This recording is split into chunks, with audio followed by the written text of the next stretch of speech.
extremely well this evening. It's been a little while actually since I've been on, since Friday, since yesterday, I think it was. It goes so fast. And look, I hope you guys are doing extremely well this evening. Look, first thing to say is look, get into this amazing community. Get into the chat. The one thing that I will say is, look, guys, be respectful. We don't mind the banter. Scott says, yes, JB, legend. Scott is a legend of this chat, absolute legend of this channel. Give Scott a big thumbs up. First thing to say, look, get into the chat. Be respectful. You get respect back. You respect us. We will respect you. Banter is absolutely okay. We absolutely love a little bit of banter on here, but as long as it's done from a good place, we've literally got no problem with that. Scott says Cunha's out again.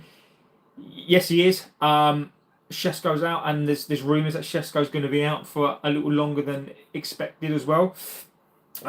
Second thing to say is I'm not a Nicky T says Spurs fans upset wanting to wanted to sack Frank even. So look, yeah. First thing and second thing to say is, look, I'm not a dictator of this chat. I really do read out all of your chats. I respect opinion. I respect your opinion. We may not always agree, but look, get in with your opinions. This really is your show. Again, this is a late show. So look, get in your opinions. We've got no problem with that. So the things I want to hear tonight are, I want to hear what you think about tomorrow. What we think is going to happen tomorrow. I've got my opinion on tomorrow as well. I'm normally last couple of games I've probably gone against what I think. I'm not going to go against that. I don't trust the players. We'll go through the press conference as well as to what was said there as well. I've not had my say on that and what Amorin has been talking about that. As Scott says there, Cunha is out.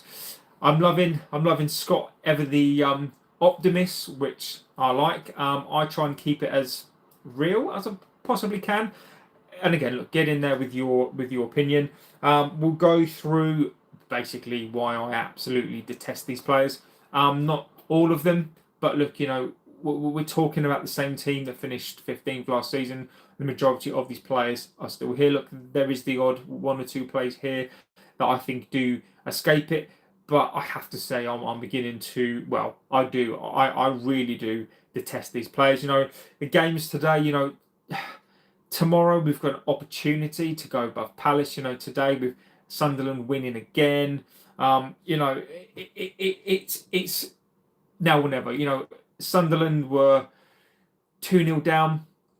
Come back, win 3-2. It is just absolutely just.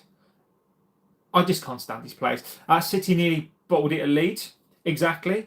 Spurs lost tonight as well. So we'll get through that. We'll get through some of these. I've got my book. We'll get through Anderson again. And look again. Why? Even though I am Amorin in, right? Why I think it is becoming. Why I think that Amorin ultimately. The question I want to ask tonight is Amorin weak? Are Amorin's hands tied? Scott says Slot to get sacked tomorrow.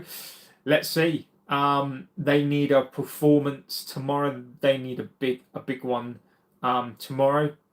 Let's see what happens there. Again, why I think Amorin is clinging on. Why have I seen other channels saying Amorin could get sacked? Look, I am tonight. I'm asking. I'm saying tonight that Amorin is hanging on. And when I say that, it doesn't mean that I think Amorin's going to get sacked. You know me. I am Amorin in, but I think we have to have this conversation tonight that Amorin is hanging on, and look, whether that's hanging on with these players, he's hanging on to his philosophy. He's hanging on to anything that he can to get this team to play. Nicky says, I think Liverpool will beat West Ham. They need to. So I think, look, tonight we've got to just, and I'm Amorin in now until the end. Whatever happens. But I do have to, Scott. I do have to, and we do have to talk about Amorin. Where is there to go if Amorin loses this game? We'll go through some of the conference as well. But look, I'm managering. Is Amorin the right guy? I don't know, but I hope Ineos are true to their word and give Amorin the time that he needs. Otherwise, it's play power again, isn't it? So let's get into the conference. I've written tons of things down, and we can go through the conferences. And I'm not totally happy about what Amorin said in terms of there are things that now I think he keeps repeating. There are things that Amorin keeps saying, and again, this is not about Amorin out. This is about I want him to succeed. And I just hear things now that I think, damn, I worry. So look, Amorin, so let's get through the conference and then we can talk about tomorrow. Scott says we can't sack him because we'll end up with a new manager with the same problem. And Scott, mate, you're spot on, and you know that I feel the same way. Scott, I am with you.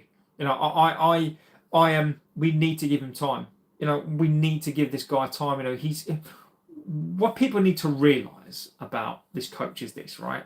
He's got the same players that finished 15th last season, and Scott, I've seen this like channels out there saying that Ineos are doing this, Ineos are buying all these young players. They're coming in. Orozco's going to be the next big thing.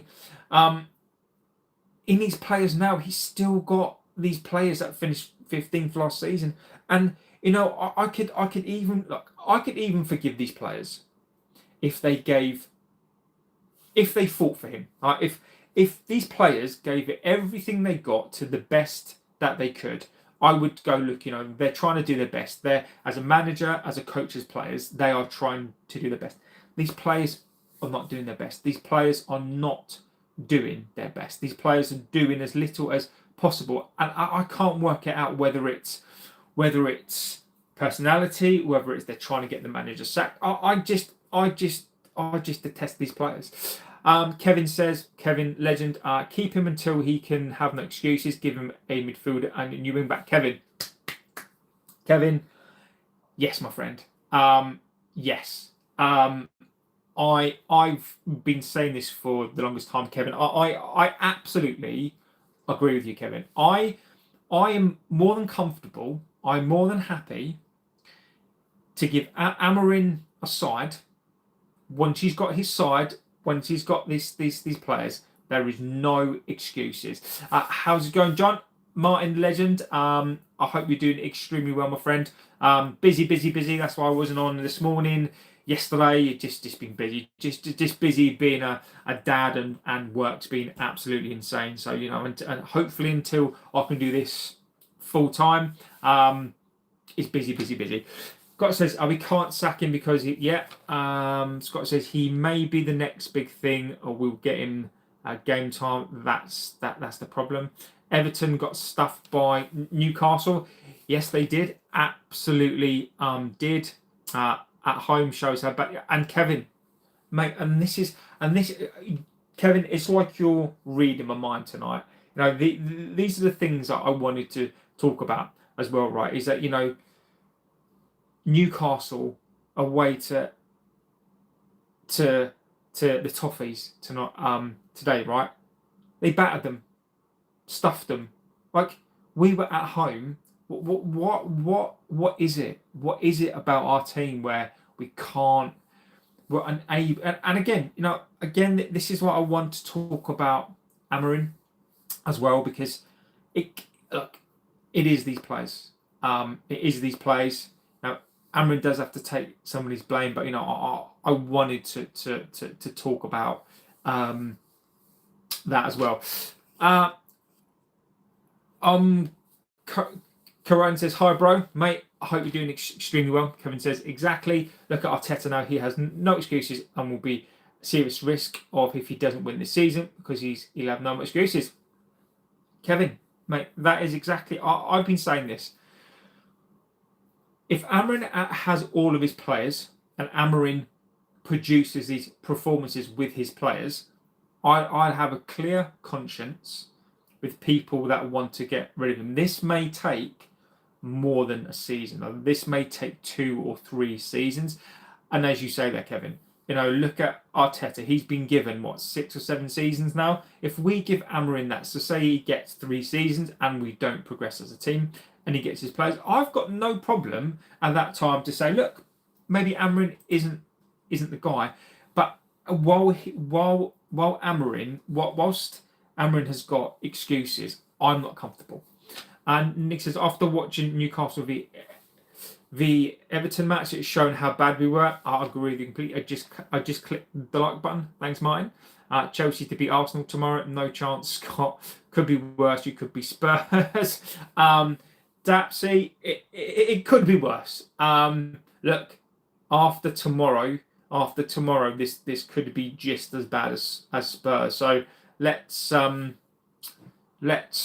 get through tomorrow first. Get of yourself to the Belfast man. I'll buy you, mate. I'd love to. I'd love to, my friend. I will get myself over at some point, my friend, and I'll happily buy some beers back, my friend. Europe this season, Champions League next season, and a title challenge in 27-28 is the progress I need. Kevin, again, my friend, I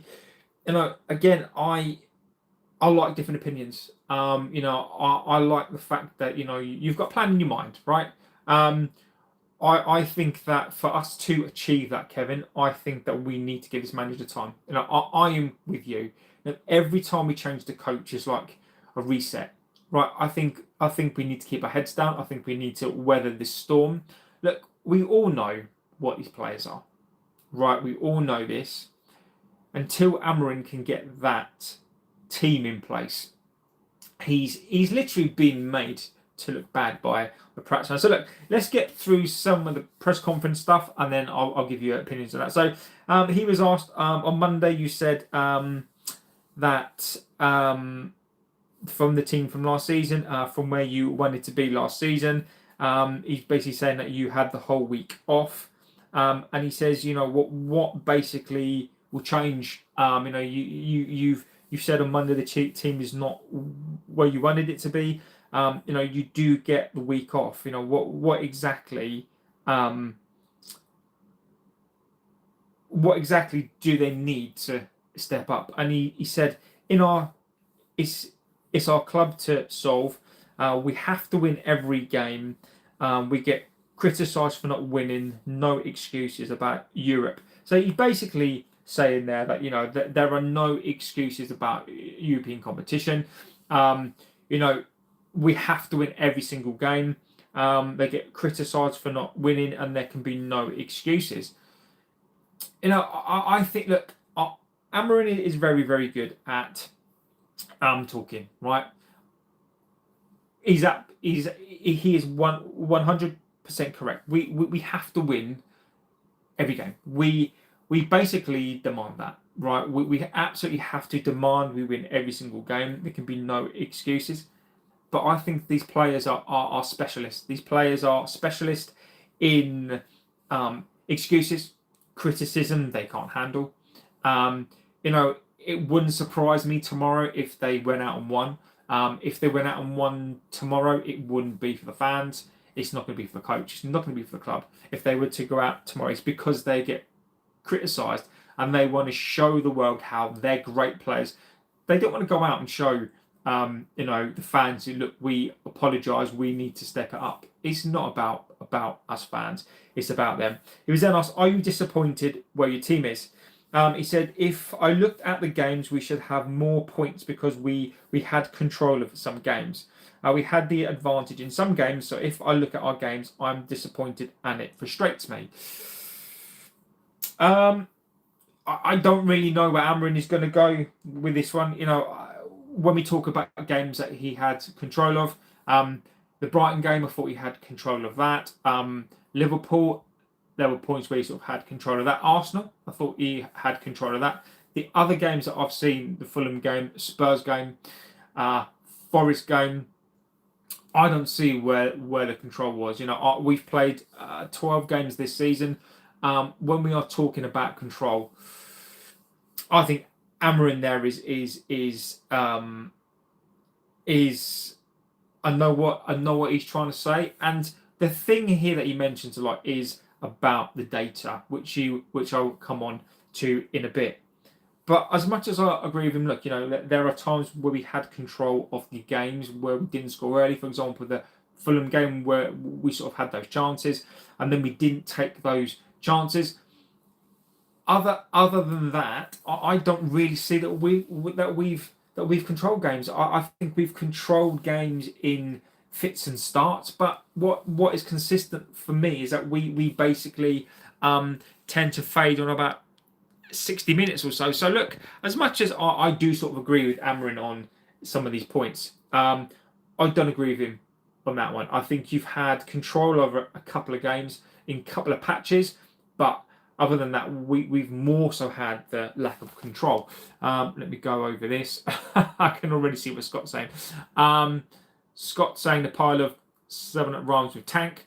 You haven't had a striker like Osman for the last 10 years. No, we haven't. Osman, look, I do like Osman, but the problem is with that, right, is that it doesn't matter who we get, right? It doesn't matter because it is the graveyard service. If we had an Osman, I think the difference would be with that would be he would demand the ball. He would demand the ball. He would be screaming at those number 10s, the wingers. But that's what happens when you employ kids up front. That's what happens when you put inexperienced people up front. You look at when we had Zlatan, Cavani. The reason why the people like Cavani and Zlatan did so well is because they demanded the ball. They were leaders. And people respected them up front. Then you bring in a Hoyland, you bring in a Shesko, these younger guys with no experience, and they're not used to shouting for the ball. They don't have, the problem here is that they don't have another striker to watch. If they had another striker so for example, if Shesko had more of an experienced striker, and what he was seeing was that striker shouting and blasting at those number 10s, and he had the backing when he played to shout at the number 10s, you would see that. You would see if you had a team full of players who were used to, look, you've got each other's backs, but if you don't do what I want you to do, I'm going to call you out. It's different, once you leave that pitch, you've got to accept responsibility. You've got to accept your players and their critique. Once that game's finished, you park it there. You move to the next game. But these players don't have that because they don't have players who are able to give them that support, who are able to shout at them on the pitch. You've got Bruno Fernandes, who's petulant. Imagine you're watching your captain stamping his feet, sticking his arms in the air, not going in for a tackle. What are these young guys learning? They are learning. Basically, Bruno is one of these players who puts his arms in the air, gets his handbag out, and just doesn't know how to lead a team. So I'm not surprised. Nicky says 9 players in the Everton match were in Europe final. We need a serious clear out. Nicky, I agree with you. Will McTominay get a chance to return to the Premier League or stay with Napoli? Thomas, I think you stay with Napoli. I think he should. Look, he might come back to the Premier League. I don't know who he'd go to. I think for him, I can see him moving to another European team. I could see him going to Atletico. I could see him maybe going to another team in Spain, in Italy. I could see him going to a Bayern Munich. And as much as some people might think that's a bit mad, I could see him going to a Bayern Munich. He actually reminds me of a of a Muller type. Scott says Anderson is City's main target, and we'll come on to that as well. Elliot Anderson is nowhere leaving Forest. I agree. I agree with you as well. Kartsham says Liverpool and City both have Anderson as their prime target, and we have seen City want a player, they'll go and get him. Look, I agree with you completely, my friend. Liverpool surely get Arne Slot a sack. Liverpool carry on like that. Irish Petier says, big up JB. Welcome, my friend. I hope you're doing extremely well. I can't stand this new YouTube name stuff. It really puts me off. I'm not the biggest fan. So Amorin was then asked, how do you stop them from okay, so Amorin was asked this next. How do you stop them from getting so low and into a tailspin? So he was asked, how do you stop the players from getting really low and getting into a tailspin, right? Amorin says to start was really the hardest, and this process needs to continue. We need to go for the next game, and let's go again. I almost feel like these questions are like, how do you stop these players from getting too low? How do you stop these players from getting into a tailspin? Kotchak says a race going on between Thomas Frank, Slot, and Amorin. Who's going to sing first? So this question: how do you stop these players from getting too low and getting in a tailspin? I can answer that one for the coach. How do you stop these millionaire players who play for one of the biggest historic clubs in the world? Is you stick a rocket up their fucking arse and you tell them to get on that pitch, or they can all fuck off. That is. I mean, the fact that somebody is asking that question. Wilberforce says hi. Hello, my friend. So when we're talking about these players, how do you stop them from getting so low and getting in a tailspin? These United players who get hundreds of thousands of pounds to play. They get pampered. They are adored. They play for this great club who I would play for free. How do you stop those players from getting so low? And how do you stop them from getting in a tailspin? Piss off. They should... Look, I know a defeat is difficult. I get it. But you are United players. How do you stop them from getting so low? It's a privilege. It's a privilege to play football at any level. It's a privilege to play conference football. It's a privilege to play League 2 football, to play League 1 Championship, and then to think not only do you play in the Premier League, but you play for United. It's not just any club. It's not just another Premier League club. It is it is a privilege to play for this club. But yet, how does Amorin stop these players from feeling so low and getting themselves into a bit of a tiz? Stick a rocket up their arse and tell them to get onto that fucking pitch and do your bastard job. Because I'm sick. I'm sick to my back teeth of these absolute low IQ, give up players. And Scott's right. Where's their passion? Right? Where's their integrity? Where's their professional integrity to not just want to play for themselves, because they are get paid 300k a week, some of these fools. I go to my job. If I don't do my job, I get sacked. They don't do their job and they don't get sacked. So I really couldn't care. And Amorin answers that question. It is difficult. It is hard. I couldn't care less. You are millionaire, prima donna football players without any sense of pride, without any sense of what's going on in the world around you. It is a disgrace. So I get I get the question of how do you stop these players from getting so low and being in a tailspin, because it's so difficult. I don't give a shit. These players, I don't care. They should be able to pick themselves up like all of us, right? In life, now it's tough, right? There are food has gone up, electricity bills have gone up, rent has gone up, mortgages have gone up. Everything in this country has gone up, right? We have to get ourselves out of bed for whatever we get paid for. It's not as much as them. Sometimes you've got to choose between eating and heating, right? And we've got to get out of bed, right? Now that is true difficulty, right? That is true. How do you stop that from getting so low, right? That is hard, right? You've got these millionaire football players, and someone's coming out and saying, "How do you stop these players from getting so low?"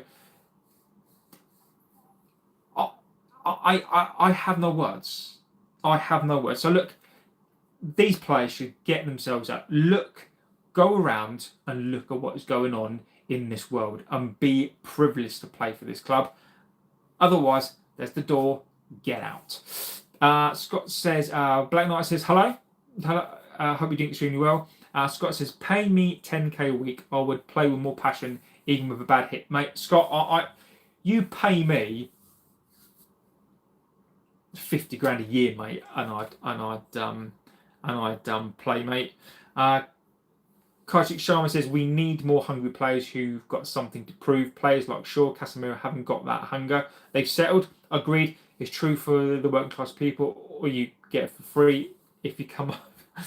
I'm not getting into that, pal. Right, so we was then asked, I'm just making sure that Amorin was then asked, will Cunha and Maguire be available? We all know Shesko is not available. Shesko is ruled out for a little while, and so is Maguire. Scotty, mate, I will leave that to you, my friend. Cunha should be available, but Cunha should be available in the next game. So Cunha is not available for this game. So Cunha is out for the next game. And then basically Amorin said, look, you then have to look to each game. We could be better. Everything that happens in the game, we should have won. Now we need to feel the urgency. So Amorin again talking about urgency, talking about, we see this happen, referencing going back and talking about the Everton game, saying, how look, he can see it, his team needs to be more urgent. They do feel it. Everything needs to be better. It worries me. It worries me how these and this is a theme. This is an Amorin theme for me, right? And I'm not criticizing him here. Well, this is a collective criticism now. Is you've got one game a week. Where is the urgency? Amorin is saying that we need to be more urgent, right? We have one game a week. How will we not? How are these players don't come out with it like they've got a rocket up their arse because they know they need to win? They have one game a week. How do they not know? And again, I just need to stress this from the last thing that we spoke about. Like, how do you stop these players from being so low, right? How are these players not urgent? Do you know who you play for? And you could apply that to Liverpool. You could apply that to Arsenal, Sunderland, right? Why is the urgency not there? What is it about you pampered, low IQ arseholes that you cannot be urgent enough? You cannot be bothered for these people, especially at home, and probably even I'd probably even argue more so away.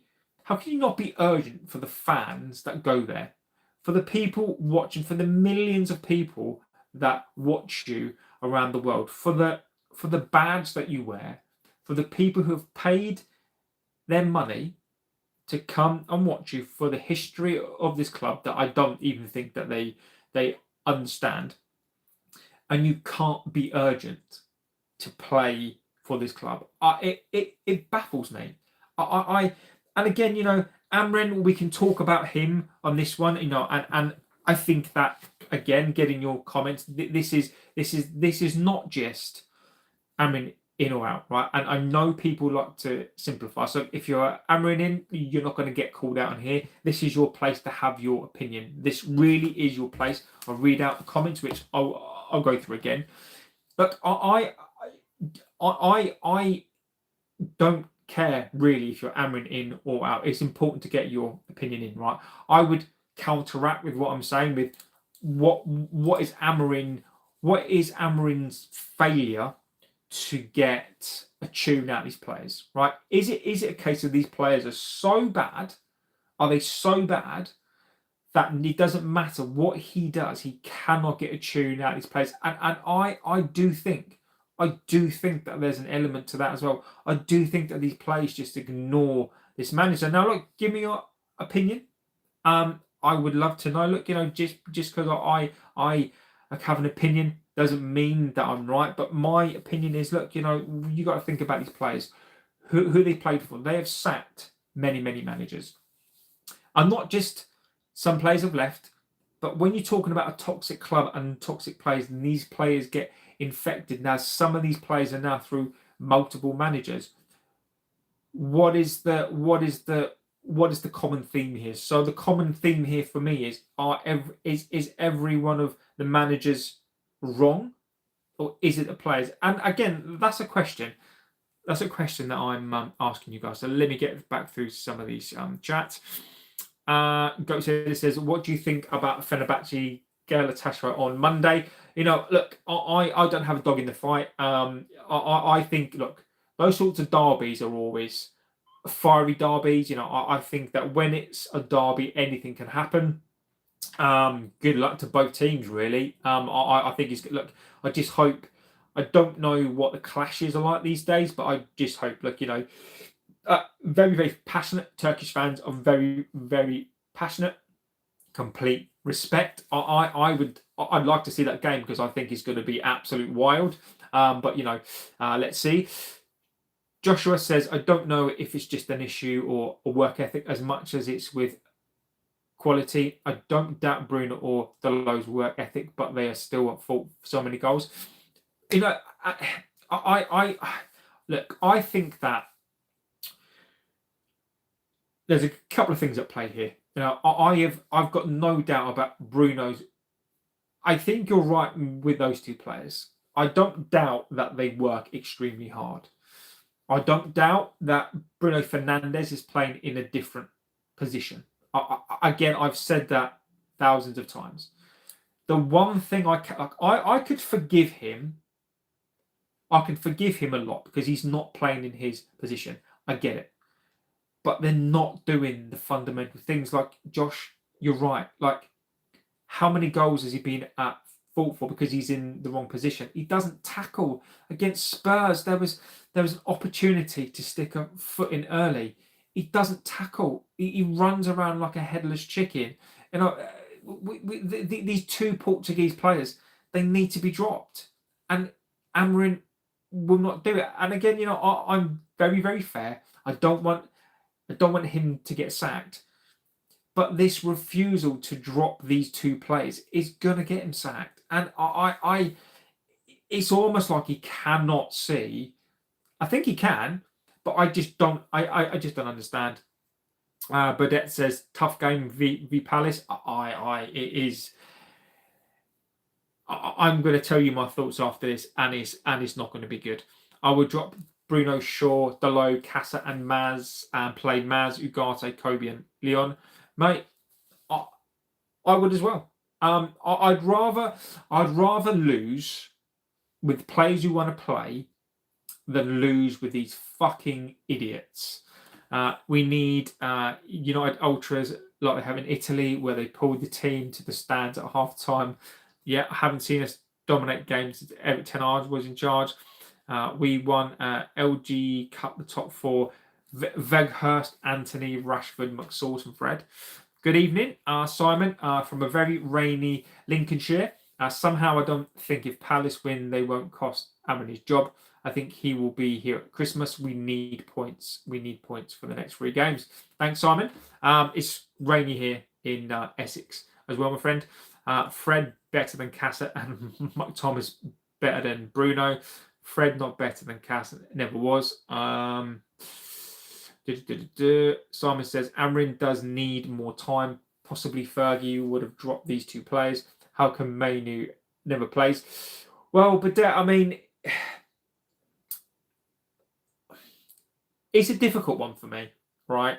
I don't know what Mainu is, right? Is there a myth around him? You know, we're all clambering for Kobe Mainu to be this great, amazing player. I'm not sure. Grimsby, look, he had an audition there. I think if Mainu had been the star man in that game, I think Mainu would have got some more playing time. I think that the Grimsby game set him back. I also think that Bruno playing in the 8 has severely disrupted him as well. And the fact that, look, we don't have Carabao Cup games. We don't have European football.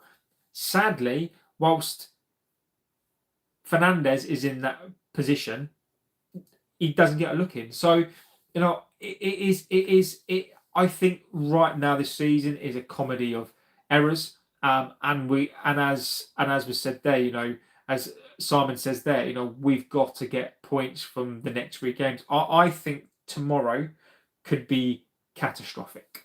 I know people say then, oh, we've only got, you know, 3 to 2 more wins, and then we're in the top 4. Look, if we lose tomorrow, we are 18 points still, and then we start to be cut adrift from that top 4.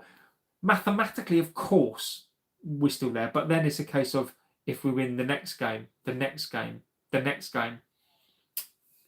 Tomorrow could be the turning point, and not in a good way. I agree with you. Amorin needs more time because Amorin, Bruno, and Delo are Portuguese friends. Portuguese friends. Friends. Portuguese friends. Friends. Josh says one of my issues with Amorin is that he consistently tinkers with things that already worked. We had a great partnership with Ahmad in Bumo. Mount was playing fantastic and left attacking him, but why he abandoned it now? Josh, I can tell you the reason why he tinkers, mate. And again, you know, mate, I respect all comments on here. And if I talk about your comment, doesn't mean that I'm saying it's wrong. Maybe I've just got a different opinion on it. The reason why he has to tinker, my friend, is because Mason Mount can't play every single game. Mason Mount is injured. You know, and when Mason Mount is injured, you know, he prefers Ahmad. You know, I at this point in time, I would much prefer Ahmad playing as a 10. I'd much prefer Ahmad playing in these games. I'd rather Ahmad play than anyone else. And the reason why he's got a tinker, my friend, is purely because you've got Shesko, who's 22 years old, no experience in the Premier League, and Mason Mount. Mason Mount, you cannot rely on Mason Mount. So look, whilst I agree with you, I think, you know, if you had a fit Mason Mount who could play every single game, I'm not his biggest fan. I think Mason Mount buzzes around. I would describe, to me, Mason Mount reminds me of a wasp. And what I mean by a wasp is he buzzes around, he annoys people a lot, but other than that, I don't really see what he brings to the side. So, you know, I get it. I understand that people like Matt. Look, he's not tinkered with the pivot, and again, I fucking hate that pivot. He doesn't change the pivot. You know, the back 3 doesn't really change that much either. But look, he's got a tinker. He's good. I don't think he tinkers that much. But I think with his front three, he's got to tinker purely because I think if Mason Mount was available, I think he'd play Mason Mount, but he's not, my friend. Simon says, just how many more games will Manu play before the January window? I don't think he plays many, mate. I'll just be honest with you. I think Manu plays as a sub. I think he gets cameo roles. I don't think he plays. I bet you Xerxes gets more playing time. I don't think Manu plays a lot at all. If he doesn't, it's game over. Scott says, best GM in the world at the moment is Vitinha. Just came across a movie called Snatch. Snatch is a great film. It's a fantastic film. It's the sequel to Lock, Stock and Two Smoking Barrels. Snatch is a great film. The name's a bit funny. Forever Gala says, come on, AC Milan, top of the table tonight. Well done to AC Milan. The wing back for Palace come out and said he would love to play Munez or whatever his name is. We have to pray that Mount doesn't get injured before the January window. Simon, I think what you need to realise, my friend, is Mason Mount is injured. He's permanently injured. Mason Mount, his minutes are managed. Mason Mount has a permanent injury that he'll never shake. Mason Mount has a career-threatening injury that will never be solved. He really needs surgery to fix it, but they're holding off on it. Basically, he's got something wrong with his abductor muscles. It's basically an hereditary thing, but Mason Mount is never going to be fully fit. So look, Mason Mount is not going to play every single game. Mason Mount is injured. He's permanently injured. It's just a case of how can we use him the best. I'm curious, what is the Manu actually good at? I always thought it was dribbling, close control, in which case wouldn't be a better fit at 10. And this is it, Josh. This is it. I think Mason Mount is probably a 10. I think Mason Mount is I think Kobe Manu is a 10. I don't think he's an 8. The problem is we don't know what he is. He could be anything. He's still so young. We don't know what Kobe Manu is. The problem with Kobe, look, the thing with Manu, and this is why we talk about people like Alanga, right? We talk about people like McTominay. Maybe not so much McTominay, but Alanga, right? You've got these players, what's his name? Carreras, who's gone to Alvaro, who's gone to Real Madrid, right? Manu needs game time. Manu needs to play because I don't even think Manu knows what he is yet. He's still 20 years old. I couldn't tell you what he is. He's not a 6. He's not a winger. I don't think he's a true 10. I think he's more of a hybrid. I think he's definitely not a box to box. I don't know what he is. I think he's more of a 10. I actually think he's more of an attacking, ball carrying, attacking midfielder. I don't think he's a 10. I don't think he's an 8. I don't know what he is. Vinny Jones was nearly breaking Roy Keane's legs. Keane never complained. That's true. Evening, mate. I think Xerxes will do well tomorrow. I hope Xerxes doesn't play his whack. Just trying to be positive. Habashak, mate. Look, guys, you get in your positivity tonight because I've got things to say at the end of this that I don't think you guys are going to like. But I've got to be true. Rather play false 9 tomorrow than have Xerxes up front. It's hard to be positive. I agree with you. Right, so next thing. So Amorin was asked away issues. So basically saying we've got one win. So effectively in our last 11 away games, we've got 1 win. And basically, he was asked, how do you solve that? 1 win in the last 11 games. How do you solve that?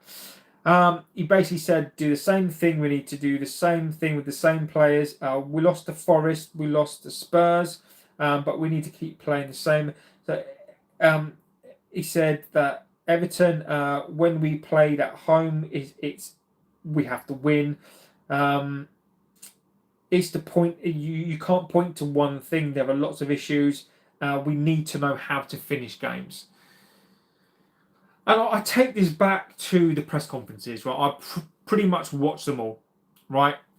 And the common theme for me with these conferences is this, right? Is that he keeps talking about this. United players need to be more intense. They know they've got a job to do. They know what they need to do with these players. They need to be more intense. He keeps saying that they know these players need to know, or they know what they need to do. They just need to be better at it.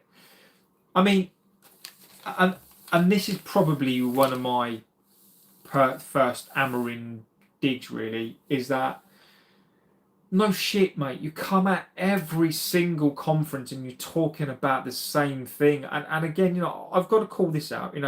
Keeps talking about the same things. Like, why don't you? What I don't get is this: why don't your players know that they have to come out with a quick start? Why don't your players know? Why can't they look at the games and go, "This is what we did wrong. We're doing the same thing." We talk about on here, right? We've spoken about how Palace will play, so we do our review of each game on here, right? We've spoken about how Sunderland will play. We've spoken about how Forest will play, how Spurs will play, Everton will play, and we get it right. So Dolly 666 says, stop whining and get a job. Listen, bitch. I've got a job, and I bet I get paid a lot more money than you. So swivel and fuck off. So I can moan if you don't want to be here. Fuck off. I do have a job. So not only do I work extremely hard, I do this as well. But I guarantee you, I get paid more money than you do. So feel free to fuck off. Let's have a little look. I was hoping that tomorrow's match would be later time. Having 12 p.m. kickoff will put me off my Sunday roast because we would get roasted ourselves. David Beckham from the halfway line. Yes, I agree. Simon says after Palace lost on Thursday, they'll be looking forward to bouncing back. Dolly 66 has been dealt with. Snowflake. Oh, right, okay. So you've told me to stop whining and get a job, and I've told you that I've got a job and I get paid more money than you. I just think you're the twat. So, you've come on here to try to insult me. You've just been schooled because you're probably living with your mum and your dad. Probably do that most nights whilst you're crying into your pillow, and you're calling me a snowflake. Yeah, exactly. Your message was retracted, Dolly. There's a shame. So Dolly's just been schooled because he knows he's doing that. Seeker's Wisdom says hi, hello. Hope you're doing extremely, extremely well. Beckham was a winner, mate, an absolute star. I don't know about anybody else, right? But I've seen a load of this clickbait crap, right?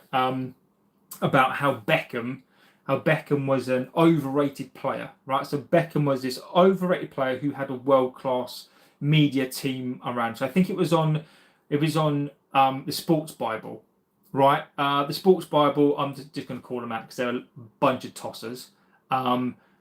They are. They put out some proper clickbait shit, and honestly, these outlets are just wind me up, and I'm tired. I'm tired of it. So I'm going to basically come after them because they're a bunch of arseholes. So the Sports Bible, if you don't know, if you read it, see it, just feel free to call them that, right?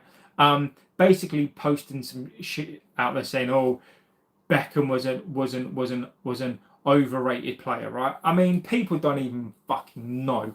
People just don't even know how good Beckham was. People have no idea about, not only did he have a mentality that was elite, playing wise was an elite, an athlete, he was elite, serial winner.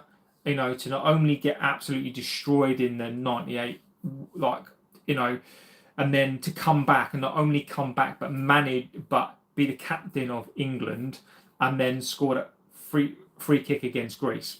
You know, I'm look, as much as I will criticise these players, right? The criticism is based on what they do on this pitch. I'm tired of these outlets now coming for our ex players. No, it's bad enough that our current players are absolute dog shit, but to go for the old players, you are actually the reason why this club is as good as it is.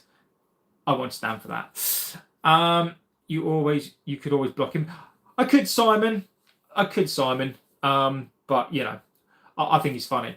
Who do we get as manager if we sack Amorin? Though I don't really think Glasner or Areola Ball is suitable for a big team. I agree with you. Look, it's not only right. It's not only the connotations if we sack the manager, right? You could sack him tomorrow, right? Let's just say this, right? And this is to those who are Amorin out, right? Again, I'm not having a pop at anybody at all, right? This is my question to people, right? Is that, let's just say Amorin loses the next 10 matches and he gets sacked. Rightly or wrongly, he gets sacked, right? And for those people who want, you know, a 4-3-3, right? Who comes in, right? Do you think the next coach, whether it's a Glasner, do you think any coach comes in to this side and goes, I don't want some new players?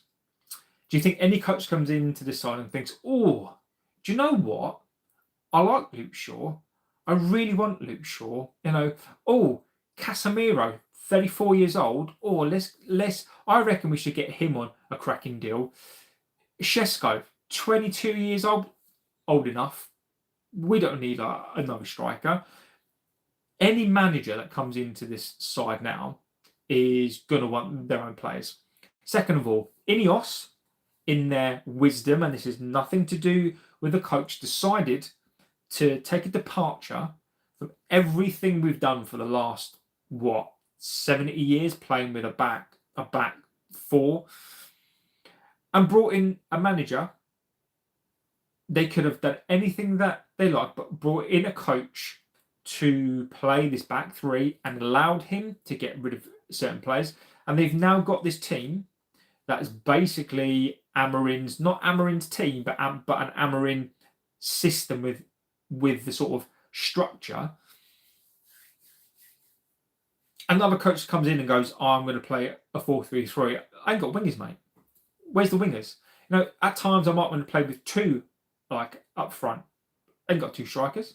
I'm playing with a fucking pivot. Where's my three-man midfield? Like, that, it's not just a simple case now. Ineos have taken us down this road whereby they have to back this manager. It cannot fail. If it fails and they go to another coach, it's going to be a festering mess. We're going to have, not only will we have, because Luke Shaw's going to be here, as we've spoken about the contracts. I've also seen other outlets going, oh, we're going to have a clear out. 10 plus players. It's going to be amazing. Oh, fucking 10 plus players are going to go. Luke Shaw's going to go. Oh, these players are going to go. Ugarte. These players are on contracts. These players their contracts don't expire till 2027, 2028. But this club sacks their dinner ladies. This club sacks their people. This club doesn't give free meals to their staff anymore, right? Do you really think that they're going to go to Ugarte? Well, look, mate, you're going to have 3 years left on your deal. Let's take a book loss on it, because then they're going to have to take into account the amortization, going to have to take into account the actual fees that they're still probably paying off for these players. It's a load of nonsense.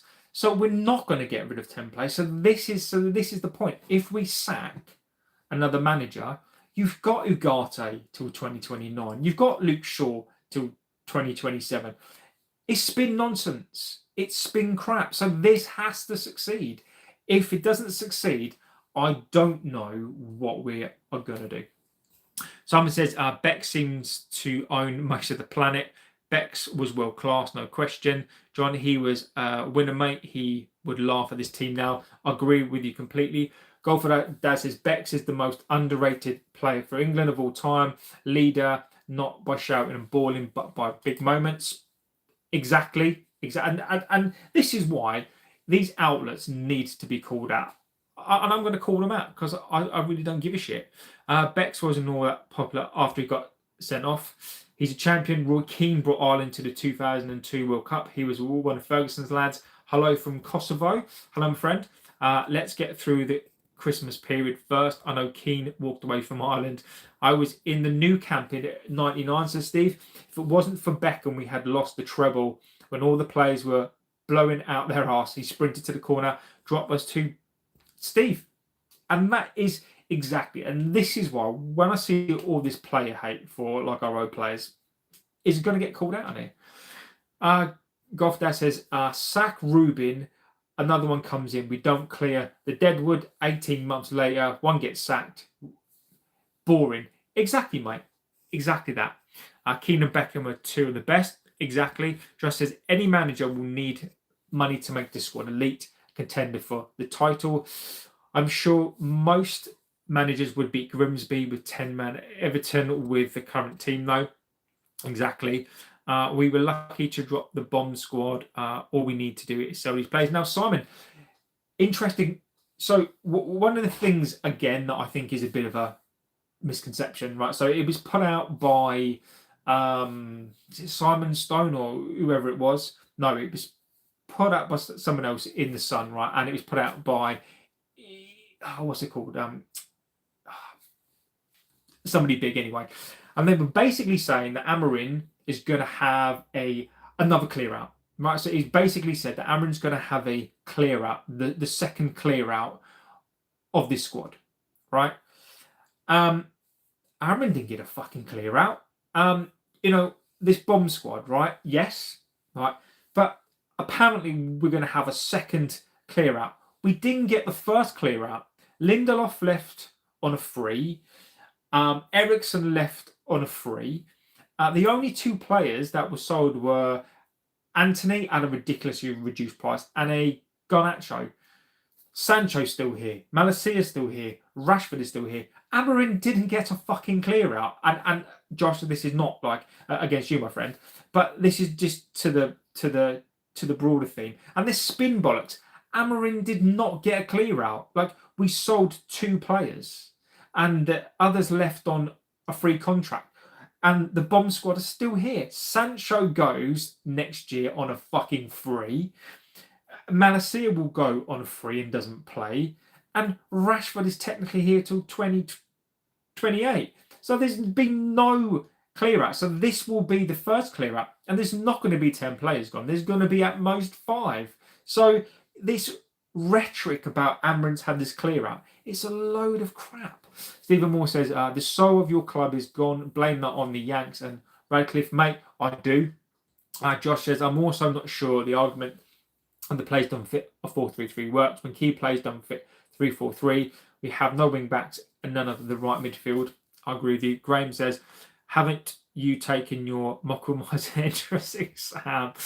I haven't, mate. I haven't. Graham, mate, I haven't, mate. Digsby's Dinner says, Piero Hincapi, the Arsenal getting excited when you see you play. It's strange how feeling grows more and more because we have never had a play from Ecuador. John, I remember talking to the guy in 2006 when I was drunk and he was laughing at me. It was Van Morrison, legend. Martin, I do love your stories, mate. Golf Dad says, what? So what worries me with Ruben is that he has no plan B. It's this way against everyone, and we start losing. He doesn't change. I think he is reluctant to change. Will be his biggest downfall. Golf, look, and again, my friend, I think he's stubborn. You know, again, for my support for the coach, look, I support this coach, but his decision making doesn't lend well to the fan base, right? I've always said this. I admire him on the basis that he's going to have the principles and he's basically going to live or die by his system. You're right. There is no plan B. Right? Well, there is a plan B, but the plan B stinks. Right? And the reason why the plan B stinks is because he doesn't have the players. Right? So I fully accept that. Right? But what I've always said is this, right? If you know you don't have your players and you want to survive and you're thinking long term in this club and you can say to yourself, look, I really want to stay here. I can't stand these players. We all know these players are limited, low IQ players. So what I'm going to do is I'm going to play them at their own game. So I might place a version of a 4-3-3, right? Because I still know, and I'd switch to a 4-3-3 now to show the world, I'm playing a 4-3-3. Look how shit they are. Okay. Now, what I would do is I would play them at their own game. You know, I'm not the biggest fan of this, but I'd go, look, I'm going to survive over you pricks. So I'm going to play a game. I'm going to say hi. I'm going to make you feel great. Let's play your system, lads. Come on, guys. Let's be great. And then in the summer, if Ineos were a proper club, they would go, right, you lot can all piss off. Like Luke Shaw would go, you'd pay him off. Luke Shaw go. Maguire, look, Maguire is not against him. Fernandez, sell him. Luke Shaw, sell him to somebody. Sell him to Stoke. I couldn't care less. You know, you get rid of all these low IQ players. Casemiro can go unafraid. And then when they're all standing there stunned because they think that they're going to get like another year's deal, and you go, no. And now I'm going to play my back three, and these players are stunned when they're walking out of the club going, I don't actually know what's happened because I thought like he was our friend. I thought he was this amazing guy. I don't think he understands. Get these scumbags on side, and then at the end of the season, just say, see you later, boys. Thank you for helping me survive the season, but guess what, guys? You're gone. And I think that's what he should do. I will support him in terms of I think he's playing the principles, but ultimately, who's going to get the blame? You can't sack these players, so Amorin is going to take the fall for his principles. Like, I admire it, I really, really do, but at what cost? Graham says you want to clear out the Paul Mockle Masters. It's true, mate. It's true. It's so true. Mark says he drinks in Belfast City. Digsby dinner. He comes from Sweden. The girls are very nice. He dumped his girlfriend to play in red and white. He scored goals with a cannon on his chest. Victor Gyökeres. Van Morrison is a legend. He is. We just need consistency. He told everyone lately that he loves us. Let's be clear. I don't want him out. I want to back him. I want him to have time because he's been let down by the players. I agree with you playing them at their own game. I want him to survive. I want him to survive to get him another season, to get some more players. I want to see what this guy can do. I just have this feeling about him. I just think that he can do something. I just want these players to be played at their own game. I want these players to feel like how the fans have felt. I want these players to feel like, you know, you've been exposed for who you are. Now piss off. Ireland have a mountain to climb in the World Cup playoff. Czech Republic and Denmark. Josh says the problem is this is exactly what Ten Hag did. He played the players to their strength in season 1, finished third, and then when it took time to adapt to his system, the fan base turned. Same as Slot, Josh. And again, but what I would love to do if I was him, I'd say, look, Amorin Alters are saying let's go back to a 4-3-3. Go back to a 4-3-3. Show the fans. I want him to do something that's going to show these players for what they are. I can see it. Many of you can see it. But there are a significant amount of people that can't. And I would say, look, you're fantastic players. Let's play them. Let's play them. Let's play the system that they want to play. And you watch them play well for 1 or 2 games, and then they'll capitulate again. And I just want Amorin to just... I'm tired of Amorin being the fall guy. Look, whilst I don't agree with some of the things that he does on the pitch, I'm baffled. But he needs to find a way to show these players for who they are. Shaw needs to go before he gets injured again. He could get injured with his Xmas presence now. Can you imagine Luke Shaw opening up his gifts and he'll probably snap his hamstring? Players won't try if they know the manager will get blamed for their performances. Usually, regardless with the team it is, everything tends to fall apart after the festive period, and I'm hoping to see some big improvements when we get Christmas out of our system. So look, I'll come back over that as well. Let me just get through the press conference and I'll come back to that as well. Okay, so then Amorim was asked about Palace, and basically the Glasner thing saying that they play a different club, they play a similar system, they've got success from... Even though they've lost past players, as they do look at what they do with encouragement and be inspired, and basically are the wing backs the difference in the system. And Emma says, "Look, we play a different way. You can't understand the data. Different clubs with different things they do better. They're playing a different moment, a different space, doing things better than us." And that's not the first time Amorim is going to defend the data. He keeps talking about the data. He's then asked, they can be very quick. What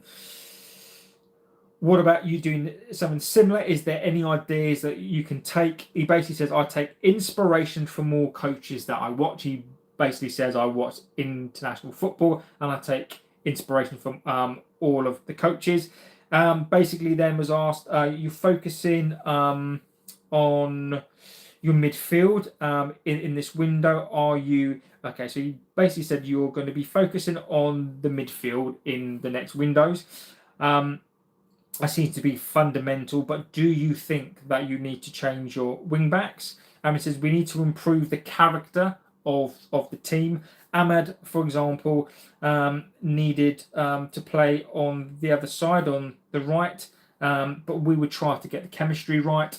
We need time to implement the changes, and we need time to implement what he wants to do. I mean, look, mate, and again, I know Amorin is defending this team. I get that, right? So he's basically saying there that, Glasner plays a different system to his. He plays in a different way. He looks at the data. And then basically just saying there, look, we need to figure out the characteristics of this team. They need time to implement the changes. I mean, Ruben, come on, mate. I mean, look, I like you, Ruben, but what are the character? Why are they learning the characteristics? This is the thing I can't fucking stand. Why are they learning the characteristics to play for this club? The characteristics are all around you.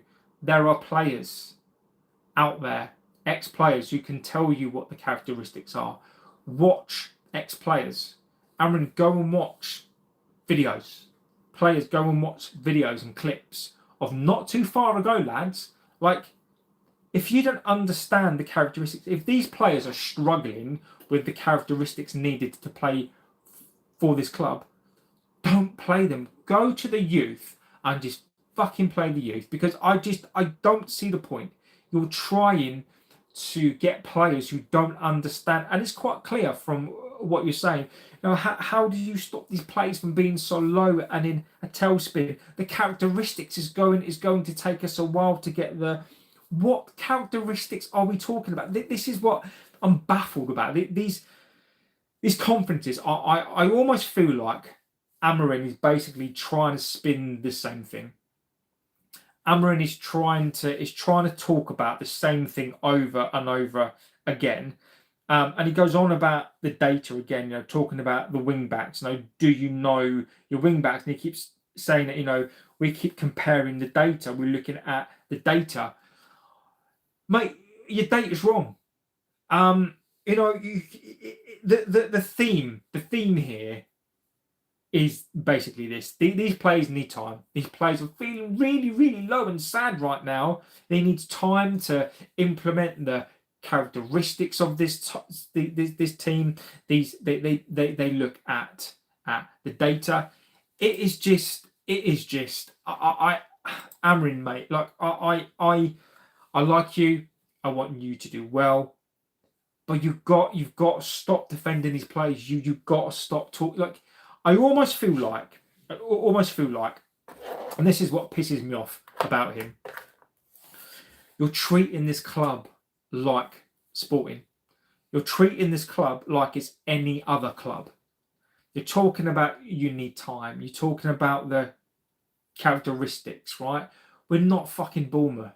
We're not Wolves. And there's no disrespect to those clubs. We are United. This team, if this team, as you're saying here, needs the characteristics, they're feeling too low. We've got to make sure that we look after them. Amorin, this is not Sporting Lisbon, mate. This is not this is United. You've got to stop defending these players. You've got to stop talking like you're weak. And this is one of my big things about him is you need to stop talking about these players like they're gonna break. Fuck them, let them break. We I want them to break. And when I say break, I don't mean injured. I mean I want them gone. You've got to stop all this. Oh, these guys, they need time. How does Luke Shaw need time? Let me ask this question. How does Luke Shaw need time? He's a seasoned professional. He's been here for 11 years. How does Luke Shaw need time? How does Bruno Fernandes? So are you saying our captain doesn't have the characteristics? Are you saying that your captain that you kept in this side needs time? Are you saying that your captain hasn't got the characteristics in this side yet? Ruben, you need these press conferences to me right now show me how naive he is. I believe he's very, very naive, and Ruben is himself. And I'm shifting this away from the playing team now. I'm talking about him as a person. I like how he talks. I like how he speaks, but he's not talking like a United coach. No, you can't keep saying about these players are low. I couldn't give a shit. We lost to 10 men at home.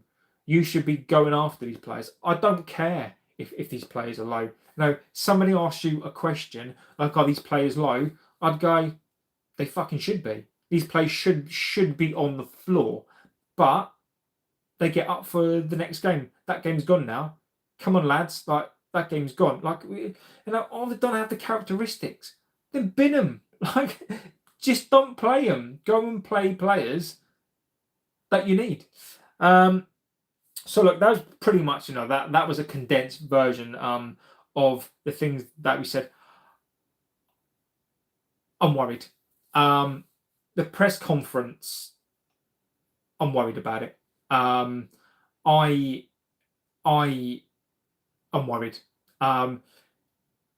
It just felt like he was saying things to basically say them. I've heard this and I've watched every presser that he's done. He's basically running out of things to say. I am worried. I think he just looks like a beaten man. I think he just looks like a guy who's just basically just trying to give answers to questions that he doesn't know. He can answer the questions about Palace. He can answer the questions about formation. He doesn't know. He's the reason why Amorin is talking like a manager from a lesser club. John, are you still running? Yes, mate. I run every week, mate. I pretty much do about 60 miles a week, so I do still run, my friend. Amorin is talking like a lower club manager, and it's no disrespects to some of the things that I'm going to say here. We're not Wrexham. We're not Wrexham. We're not Wolves. We're not Birmingham City. We're not Aston Villa. Even though Villa are superior to us right now. We're not even City. We are the biggest club in England. We should be talking like a giant, but we're talking like a minnow. Like he's talking, he's becoming, in my opinion, I'm becoming very, very agitated with what he's kind of he's not talking like an elite coach for me. You wouldn't have Pep coming out and talking. Klopp wouldn't talk like this. Fergie wouldn't. Wenger wouldn't. You wouldn't get this. So I worry about it. I don't think it bodes well for tomorrow. And then I will come on to the different things, but let me go through the chat and then I'll talk about what I think is going to happen tomorrow. Let's have a little look. Where are we?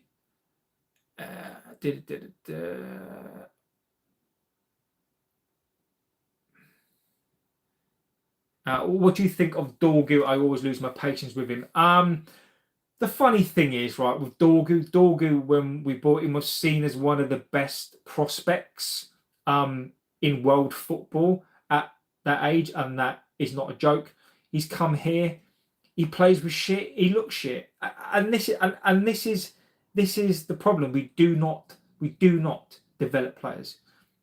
We don't do it. So Dorgu frustrates me, but we've got to look at why he's frustrating. You've got to look at who he's playing with. You've got to look at, he's playing on Luke Shaw's side. I mean, anybody would look crap on that side. So, Dorgu frustrates me, but I think with better plays, he would be. Look, Dorgu would be prime example. I bet you any money, if Dorgu went to a better performing side, Dorgu within 6 months would be fantastic. Dorgu, when you play with crap, you become crap. Godfrey says we haven't got a single stand-up player on that team who has the authority and leadership to bollock others and raise standards. Keane, Rio, Vidic, Butty plays like that. Shaw was injured in 2015. Fair play to the man for fighting. He broke his leg. He sure did. Do you think Saul will score? I have him on my. Yes, I do. What I'm going to say, I never thought that I would be saying it, and hopefully I'm wrong. Hopefully what I'm going to say about the score will jinx it, but just as I think realistically Palace are the favourites, they have the better team, they're at home, even though the Everton game was poor. Rationally, this isn't a game we can demand a win. A bit sad, I agree. Simon says, with Mbeumo going to the AFCON, Kuhn still injured. I hope Xerxes doesn't pick up an injury or will be stuffed like an Xmas turkey. Maybe preparing the team for the AFCON. Real Madrid fans, JB, make your perfect United team with the current players from any team in the world. I'd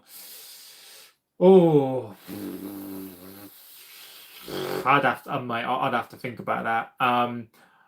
I'd probably have Haaland up front. I'll probably cheat and have Haaland, Mbappe, Valverde in the middle, probably Gavi in the middle. I'd have probably Hakimi as a right winger. I'd probably get on the left side. I'd probably get Kvaratskhelia or whatever his name is in there. Just trying to think. I mean, mate, there's frigging loads of players. The owners have said as long as he finishes in Europe, he'll keep his job. Read the right act out. I do agree with you, John. I used to run in. Yes, I am, buddy. He always sounds like he's standing on very thin ice. Sometimes who's next then? If I was a billionaire, mate, I would give the Glazers 15 billion to give out. Hannibal says, thick fans, mate, what do you expect? Got to be realistic, not to pick on a 20-year-old as if they're... Look, Hannibal, the problem is, mate, and look, I don't blame fans as such. Well, I do, but they were the same with Xerxes. They're the same with Ashesco. The problem is, for me, is this ownership likes to deflect. So the Glazers don't give a shit if you're blaming Ashesco. Look, they want you to blame Ashesco. They want you to blame Adorgu. They want you to blame Xerxes.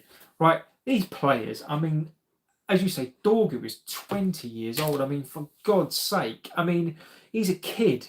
You know, you've got a kid. Like, what people don't get, right, is that when you had the likes of a Gary Neville, right, who came into this side at 20 years old, say, right, you look at what he had around him. You know, I think at that time he had Pallister. I think Bruce was in the side. Schmeichel, Roy Keane, Lee Sharp, maybe.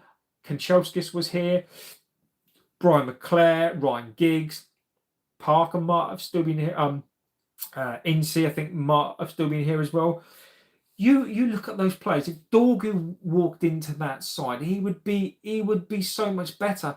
But Dorgu's having to go down the same side as fucking Luke Shaw. I mean, fans, come on. I mean, look, I respect you and I respect people's opinions on this, right? But for God's sake, the kid's 20 years old and he's playing with dog shit. I mean, what do you expect him to do? He's a left wing back, a left player. What do you want him to do? Like, take the ball off Shaw, run 60 yards, take on 1,000 players and score a goal? Like, it's not going to happen. He's got nobody there to show him the ropes. He's got nobody there to take him under their wing and go, look, I think you should do X, you should do Y. There's nobody supporting him. There's nobody there to support him. And I just wish that we would absolutely just look after our young players. We bought him. How much was Dorgu in that window? Brilliant. It rubs off when other players spit the dummy out. It does. We were all 21 to give these players a chance. And look, Simon, mate, this is it, right? You know, again, it frustrates me. You know, yes, look, Dorgu, you know, he's not having the best time, but imagine 20 years old, right? He's going to be nowhere near his peak until he's approaching his peak till he's 25, 26 years old. Left backs can go to their like 38, right? He's got no support from Luke Shaw because Luke Shaw's dog shit. He's got nobody else in that team who can play that position that can help him. Nobody's helping him. He's playing in a midfield, the worst midfield too, the worst pivot, the worst midfield I've ever seen in my entire life. There's nobody there. What is the guy supposed to do? What is he supposed to do? It baffles me. It absolutely baffles me. Hannibal says, imagine Rafinha getting compared to Rivaldo. Same thing. Times change. Football has changed. It's a bit like comparing Mbappe to R9, right? He's never going to be an R9. He's a different player. You know, Haaland is never going to be an R9. Haaland is his own player. You know, I don't care what people say. Like, there's. I don't think, in terms of a striker, in terms of that sort of player, there will ever be an R9. R9 was just an absolute different beast. You know, yes, Mbappe may score more goals. Haaland may score more goals. R9 is someone else. And it's like it's like comparing Yamal to like a Messi, right? Unless Yamal plays for until he's what 38, does the things that Messi does, it's ridiculous. It's just this comparison. But Dorgu is a kid, and he needs to be given support and time. Steve says, well, we went into the season adding some players to score goals and thought a team that finished 15th last season would get fourth. Exactly, Steve. And this is what I thought happened, right? Is that I think you had Wilcox, Omar in a room and these other people going, I know, I've got this fantastic idea. Why don't we go and get the third and fourth place best scorers in the league? Let's pay shit ton of money for them, because do you know what it means? They scored 14 and 18 goals last season. If we get those, guess what? 15 and 18 add up to 31. It means we're going to get 31 more goals next season. Omar, that's a brilliant idea. What a fantastic idea. Let's go and get these two players, and I reckon we can finish fourth.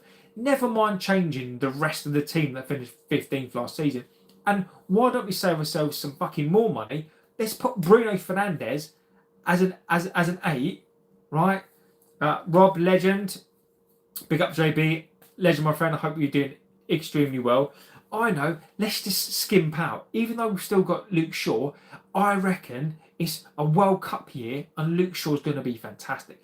Casemiro's still fantastic. 34 years old. Yeah, he'll be fine. Like, I'd love to be in a room with those players and thought, as much as I like the number 10s that we signed, the reason why we signed them, and this is quite clear, the reason why we signed the number 10s is because there was no competition. The reason why we signed those 10s is because there's no competition. Those two players were United fans. Those two players didn't want to go to any other club, and that's why we signed. It's just, that is why we signed those players. It's just pathetic. Glazonomics, says Steve. Exactly, my friend. Casemiro could have a good World Cup. And look, I hope he does. Look, if this team started playing fantastically well now, right, they would have to play at least another 9 games for me to start supporting these players. I will support them tomorrow. I will support the players tomorrow, hoping that they will do well. Doesn't mean that I like these players. No. Does it mean that I want these players to stay? No. Each of these players tomorrow could score 20 goals each and we win 100-0. I don't give a shit. I want you gone. I'm done with these players. Fernandes, I'm done with him. I don't care if he scores a hat-trick tomorrow and people are saying it's the second coming. I want him gone. I still want these players gone. I do not flip-flop. I want these players gone. So I really don't care what the score is tomorrow. Well, I do, but I want these players gone. Before I talk about what I think is gonna happen tomorrow, a little bit of news. Anderson, as Scott said, basically at the top of the show, Anderson's not coming. I think the spin has been fantastic on him. This is why I'm going to refrain from talking about him because I just don't see the point. Anderson is not coming. I said this about players last season. Gyökeres, for example, Rob says, "Are you still behind the manager?" Yes, I am. Yes, I am. I am all in. Rob, I am all in, and not because I'm blind. Amorin pisses me off. I've just spoken about the press conference. I've just spoken about how I think Amorin talks like he's still, like he basically, and Nicky T, you're right. It is spin. It is absolutely spin. I've already spoken about Amorin does these baffling things on the pitch. I don't agree with it. I think he's very, very stubborn.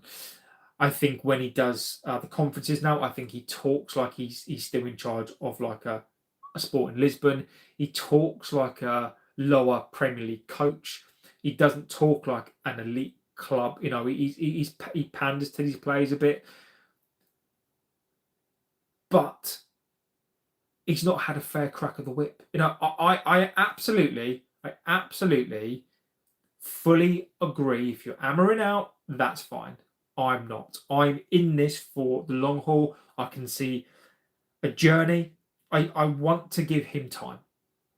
I want to give this manager time. I think he deserves time. I think as fans, we deserve something different. And if we do this again, it's going to cost the same amount of money. We're going to be in the same position, and it is player power again. Steve says, once again, Coventry City pubs. Let's have a little look. What have I missed? Longevity and discipline is key. Good people around those young lads. I do agree with you completely. Big up Rob as well, my friend, legend of the chat. Casemiro, yeah. The Palace match for me is not good for the BP, and I may delay my lunch. Glazer spin to keep the fans quiet. Yes, it is. Is it weird that I think Cole Havertz would fit our system perfectly? I just love him as a player at Arsenal. I think you said that as well. It doesn't matter. It doesn't matter. You can bring in Havertz, unless you change, in my view, unless you change 5 or 6 players at the same time, it doesn't matter who you bring in, because we've got a core of players until you get. And this is my view, and I'm not laying it all on his doors. Until you get rid of Fernandes, this team doesn't change. I read in the paper 2 days ago that Forest are going to ignore any offers. I agree. I will come on to that as well. 12 hours to go until the KO. Can anyone sleep tonight? Grace, Sheridan legend, Grace.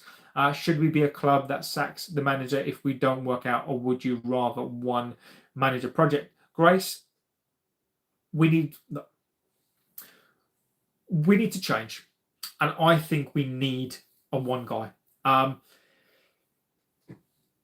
And I say this right if Ineos are going to keep most of these players, right, and they're not going to give Amorin his team, sack Amorin and go and get in a coach that will be a yes man. Go and get fucking Southgate. Look, I as much as I will back this coach, I back him completely, right? If Ineos have no intention of buying in players and expecting him to work with these players next season, you might as well sack him. You might as well sack him, because there's no point. If you want a coach and you want the coach to work with these players, go and get Sam Allardyce. Go and get someone else, because it is not worth our time. It's not worth his time. It's not worth the players' time. If you're not going to back this manager, sack him, because there's no point. I don't want him sacked. If Ineos are going to back him, fine. But if they're not, and they're going to buy him 2 players a season, and he's expected to work with these players until their contract goes, sack him, because you might as well, because there's no point. No point in continuing with this fucking facade if all you're going to do is expect him to play with these players. He can't win. He cannot win.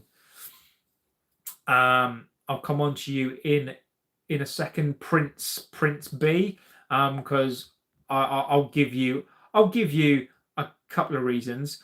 Rob says, "All good, yeah." Havertz for Xerxes, it's all good, my brother. Okay, getting rid of Fernandes. Stop smoking. Without Fernandes or Pogba like midfield, we're a wreck. Right, Prince. Let me just school you here for a second. Right, Fernandes has been shit for 2 years. Whether you like that or not, I've watched every single game. Fernandes is a stat padder. He's been shit for 2 years.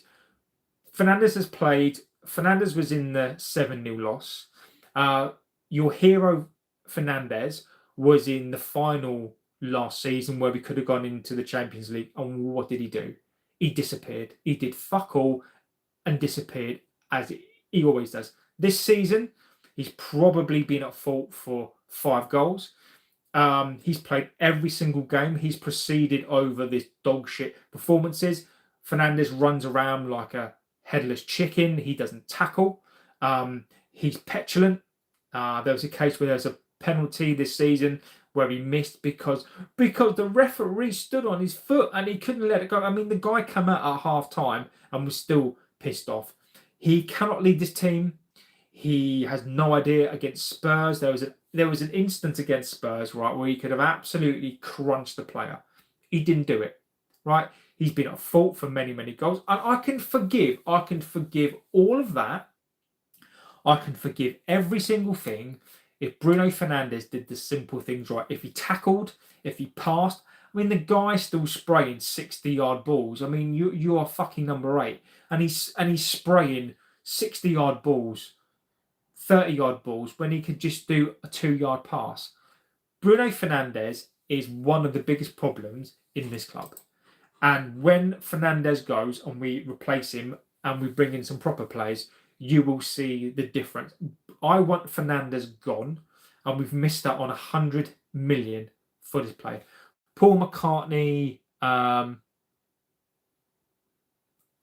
don't get it, mate. Don't get it. I want Stiller and Belieber. If Bruno and Cass are leaving, Simon says we missed out on selling Bruno for 100 million. Golden chances just don't. They come just once. We can buy 2 or 3 players. I agree with you.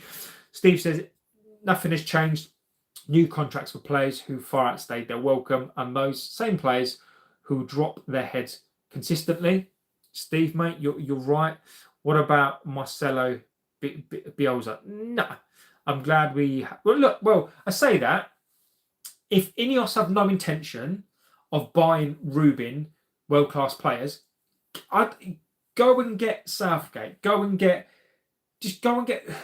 whoever you want to, because unless you're willing to back this manager, it doesn't matter. It doesn't matter. I'm glad we haven't got Slot as manager. 100 mil without the 100 mil, we can still get 4 players. Prince, mate, you're smoking something. Prince, if you believe that, you're smoking, right? And again, I'll educate you more, right? We made £34 million loss, right? And again, as I've seen on other channels, they don't explain this, right? So we've got this new squad cost thing, right, that comes in, which basically means you can spend up to 85% of the things that you earn, depending on, amortization, players' contracts, blah, blah, blah, blah, right? And fan channels are saying, we've got loads of money because we're cash rich. When we're cash rich, we lost 36 fucking million pounds. You can't pluck money out of your arse. We can spend more money, but unless you've got the money to spend, if you make a loss, you've made no money. So the only way we can buy 4 players is if we sell players. Who are we going to sell this season? Okay, Fernandes, that £100 million, forget it. Okay, Casemiro leaves on a free. Jadon Sancho leaves on a free. Maguire leaves on a free. We're not very good at selling. No one's going to buy Ugarte. Xerxes, maybe. Mainly will be undervalued. No one's going to buy Mason Mount. No one is going to buy Luke Shaw. And yes, we will save some wages. And people have been knocking around numbers saying that we'll save £100 million a year on people's wages. No, we won't. People will have to buy a Højlund. There's no obligation to buy him, by the way. So he could come back. Rashford as well, he could come back. What are we buying these 4 players from? Because look, I cut through the shit on it. Like, I don't believe in all this. We've got, we don't. We've got a credit card. So if you want to sign 4 players, we've got £500 million worth of player debt we still haven't for old players. Where are we getting this money from? Where? It's called the debt. JB, just going back to the Everton game, they're a man down. We're losing 1-0. Why not go for a back four? We need a back five all the time. Look, and Rob, and again, my friend, look, there were some things that I cannot defend him on. Right, I don't know.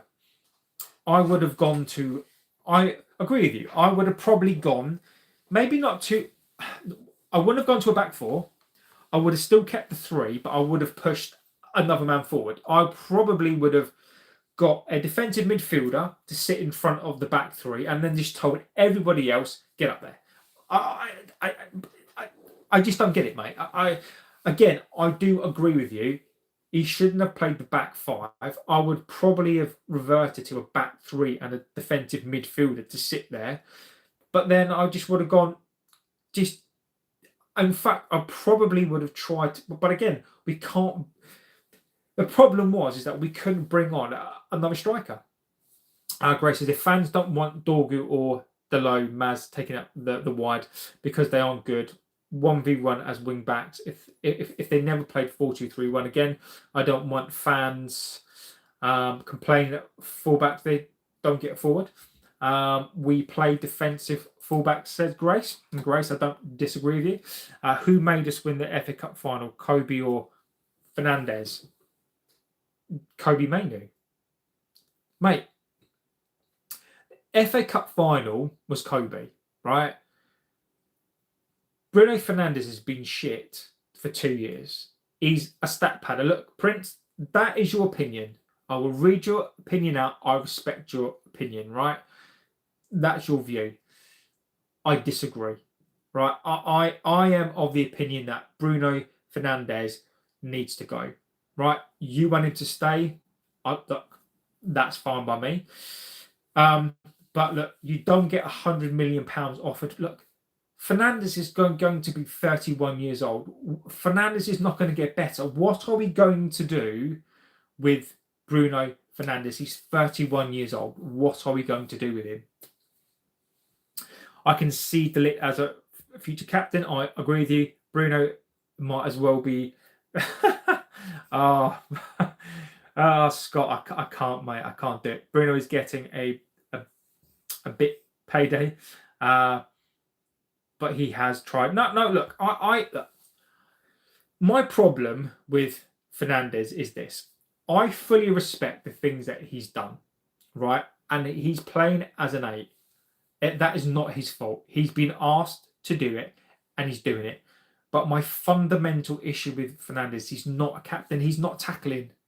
He's not tracking back. He's not inspiring people. He's not doing the simple things. He's just not doing the simple things. He's petulant. And if he did the simple things right and he still had a bad game because he's not an 8, I can forgive it. I can forgive it. But he's not doing the simple things, and I just think he's just a waste of time. We don't make over 800 million in revenue. Where is that going? We could clear the debt and buy multiple players. We can't, mate. We can't. We can't.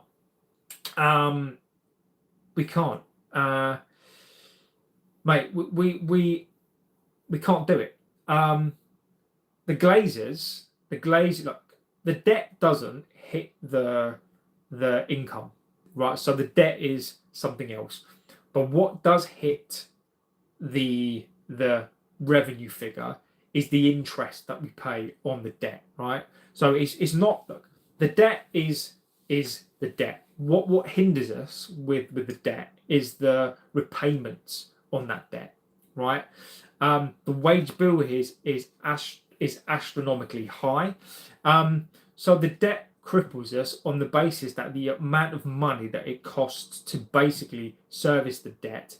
We've also got £500 million of transfer amortization that we still haven't paid. So because we paid it on the credit card, we've still got £500 million of player debt that gets, but again, that's not in 1 year. That's over, say, the next 5 years. that's still 100 to 150 million pounds we have to pay per year on players, as well as buying some new players. So look, we are crippled. Simon says, if you were to sell Bruno tomorrow, just how much? Look, I think, well, there's a clause in his contract that is 58.76 million. If we could get if we could get 60 million for him, I'd take it. Binder can go. Steve says, I remember the shy Bruno when he came to the club, scoring goals. Now I see a captain being interviewed post-match with headphones on, not giving about the yeah. And Steve, you're right, mate. This is, look, Fernandes has to go. Bruno Fernandes has to go. Who sponsors our credit card? American Express. I would raffle Shaw, Maguire, and Sancho. Look, who's going to buy a ticket? If we can get Luke Shaw playing and he stays fit, because let me tell you what's going to happen, right? Luke Shaw this season is playing. I'm not saying that he's playing well, but Luke Shaw has defied medical science, right? This is what I guarantee you. Two things. The moment Luke Shaw knows he's not going to the World Cup, he will drop off a cliff. Or, right, so this is what will happen. The moment he knows he's not going to go to the World Cup, Luke Shaw will literally drop off a cliff. Next season, he'll play utter dog shit, right? And then what he will then do, no, actually, I'm lying, because what he will then do is he will say he knows he's not going to get into the team, say around April. He'll be dog shit. Next season, he's playing for another contract. I guarantee you then next season he'll start to play well. The moment he knows he's not going to get one, he'll be dog shit again. Put them on eBay. If Dalot was at another club, he'd be the best player in the world. He deserves a statue. Oh, Grace, come on now. Bruno, in my opinion, only is just at the club to pick up his salary and not put in a performance in. Bruno needs to go then. He is a 350k a week. And Cass, yes. But tomorrow's games, are you confident? What is your prediction lineup and your starting lineup and prediction? Okay. As we're talking about it, so tomorrow we're going to see the same shit. I think a Dalot will start because he's defensive. I think Dorgu will play on the left. In fact, yes, I do actually. I think Dorgu will play on the left. Luke Shaw, Yoro, and De Ligt. Casemiro, Bruno in the pivot. Mbumo, Ahmad as 10, and Xerxes up front. I think that's what he's going to play tomorrow. What do I think the score's going to be tomorrow? I think we're going to get wiped off the park tomorrow. I absolutely detest saying this, but I think we lose heavy tomorrow. I think we lose 3-0. I think it's going to be at least 3-0. You can have a 3-1, a 4-1. I think we get humiliated tomorrow. I think we get absolutely wiped off the face of the earth tomorrow. I do. And that's why I'm saying that Amorin is like hanging on. I think Amorin is going to be hanging on. Now, I've got to be true to myself. And look, I hope tomorrow that I'm coming back on here tomorrow night and I'm doing a reaction to the match and I'm saying, thank God, like we've won 2-0. I was wrong. These players actually did some good stuff. Amorin is obviously, he's changed something. Amorin's changed. I'd love to say tomorrow, look, Amorin has changed this team. He's gone to a back four for one game, or he's changed it up a little bit. He's not going to. And we're going to see the same performance. We're going to see the same team. And the reason why I think we're going to see the same performance is what Amorin has said. These players are low. These players have no, they're low. He's trying to get these players up for the game. It's away. It's 12 o'clock tomorrow. I'm sorry, guys. We're going to get blasted tomorrow. I hope I'm wrong. I'm hoping I say this and it's a jinx. Because if I'm wrong, it means we've won. If we're lucky, I think we come out with a draw. But I think that we get blasted tomorrow. I do. I do. I think we lose 3-1, 4-1 tomorrow, 4-2. But look, we concede goals. Palace have wing backs who are fantastic. Their midfield is better than ours. Walton is going to have a fucking field day. Mateta is going to get joy. We don't win tomorrow. And then I think, look, on the back of tomorrow, if we lose 1-0 tomorrow, fine. I think, again, it buys himself some more time. But if we get spanked tomorrow, I think Amorin's got 1 foot out of the door tomorrow. I don't look. He is hanging on. Let's not pretend here. Another loss like that, and it's not going to look good. Like I'm going to even if we get spanked tomorrow, I will still support this manager. I can't stand this team, but I think tomorrow we get turned over. I can't. I have to be true to myself, and tomorrow anything other than a loss, and I'll be surprised. So my prediction tomorrow is I think we lose 3-1. I think we lose tomorrow. Let's see. Simon says Xmas is coming and the Grinch and Scrooge will never change. Delo has been playing outdoors position since Eric Ten Hag left. He didn't even start the last game. The paramedics must watch Luke Shaw like a hawk every time he steps out. Tell me a better right back. Anyone else? Bottom line is the manager went into the season thinking Casemiro, Bruno, 2-man midfield for a whole season, which anyone with a brain would get slaughtered, and that's an Amorin. No, it is, Steve. It is, mate. No, it's Steve.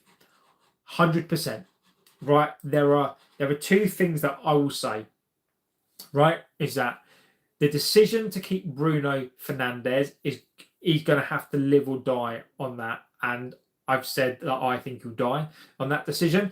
I also, the 2-man pivot is on him as well. So look, there are things, Steve, that I cannot defend.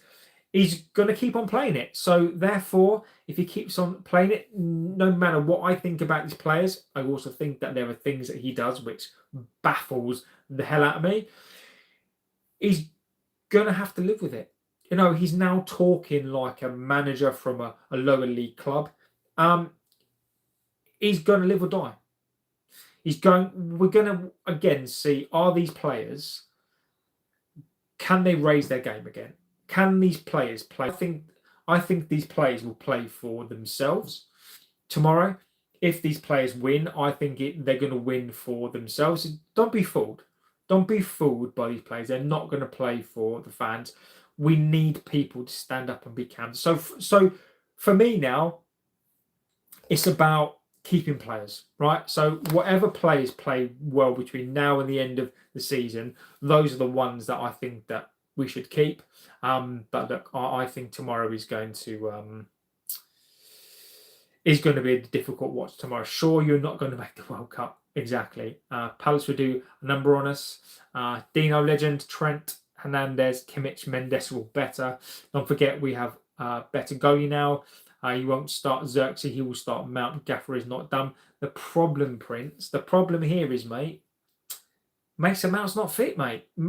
Mason Mount is barely fit, and we can't keep playing a false 9.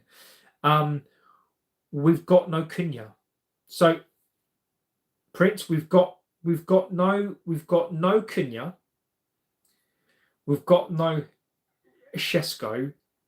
No one else can play a false 9. He's gonna play. He has to play a Xerxes.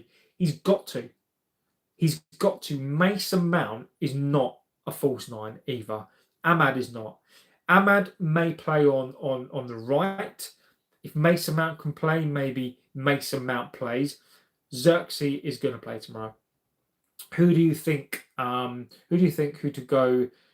United or I don't get that, mate.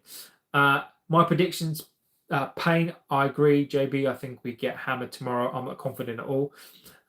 Dino says pivot. Palace 7-0, hopefully, just like a Liverpool spanked you. Mighty Reds. A Liverpool fan. Are you still going on about the 7-0? Honestly, mate. Honestly. Are you still going on about the 7-0? Oh, honestly, mate. Honestly, buddy. Come on now. Come on now. Look, mate. Come on. Come on. That was in the past. Come on now. Original says, I want to cry. Take me back to the 90s. Think Barney had a it's going to be very nervy. Squeaky bum time. No tonight, brother. The winds of change. No, the pivot is awful. We just need to put the Everton match out of our system and focus on this match. But Simon, we can't, mate. We can't do it. And as Amorin has said, he said, these players are down. What can we do to get these players up? Because these players are down. They feel so low. The characteristics are not theirs. It's going to take time.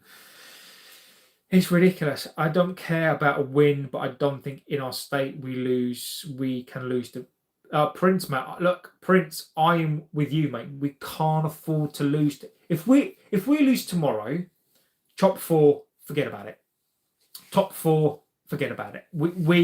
If we lose tomorrow, we had 10 games between last week until the end of Christmas time, right? If we lose tomorrow, that's 2 games down and 2 losses. Forget it. Forget top 4. If we don't win tomorrow, forget it. Forget it. If we sack Amorin, it would be a disgrace. Joe, I am with you, my friend. I really am with you. Messi or Ronaldo? Easy. I always get asked this. Messi is basically a gift. Cristiano is the epitome of hard work. Simon says, I hope the trapdoor is not going to open under Amorin's feet. Another loss and we'll still be better than Liverpool so far, but I'm not negative about results. Liverpool, most successful English team. I disagree with you on that one. I do. United are the biggest team, so you might be the most successful in your mind, but United are the biggest team. We are bigger than you financially, and bigger than you size-wise as well. So look, Liverpool, look, mate, banter is welcome. We're so bad. We're so bad right now that we beat you at your ground, and we're so bad. We're so bad, mate. At least we've won more games in. And what's really sad as well, what's really, really pathetic, right, is that you've lost more games than us. You've actually lost more games than us. You've spent £500 million on your team, and you've lost more games than us, and you lost to us. And we're terrible. We are absolutely dog shit. We beat you, and we've won more games than you, mate. It is a sad time. I want to see an early Christmas cracker and see a different United. They can do it when they want to. We will win because that's what we do. Full storms every time. Palace played Thursday and will be leggy second half. Anything other than that, and I'm done with them. Up the Eagle, says the mighty Red. It pains me to say that Palace 2-0. Just don't see how we're going to win. Honestly, if we get battered, Amorin's time is up for me, says Dino. We have lost 1 game in 7. It was a bad performance, shocking, but come on, lads, let's be real. Everyone was buzzing before the game. Joe, I wasn't, mate. Look, Joe, look, one of the things I love on here, right, is that I encourage you guys, like, to be as optimistic as you possibly can. Like, I feel like I've got a responsibility to be as logical as I possibly can be, right? I accept tomorrow we could win the game tomorrow. We know what this size are, but Joe, Matt, I've not been like. If you've been on here before, my friend, I've not been buzzing, mate. I've since pre-season, and I've done pretty much most pre-season games on here as well. I watched this team pre-season. I've seen every single game. I've not been impressed, mate. I've been impressed at Arsenal, the Brighton game, and Liverpool to a degree. The last 5 games, mate, we have declined. We have done that. We have done that. And Everton was the epitome, mate. Grimsby, I was through Grimsby, mate. I've not been buzzing for this team because I can see it. But Joe, look, mate, I implore you to be happy. I implore you to bring that positivity. I do, mate. I absolutely love it. But I just think that I've got a responsibility on here to look, to not talk crap, mate. I just can't do it. Tomorrow I will support the club and I will want these players to win tomorrow. But Joe, I worry. I worry. I don't trust these players. I don't trust Amorin to do the right thing either. So it's yeah. Smash the like button, guys, and subscribe. I agree.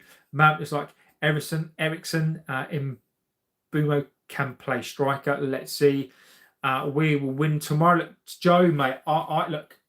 If we win tomorrow, Joe, come back on here and tell me off. Tell me that you're right, mate. I've got no problem with that, mate.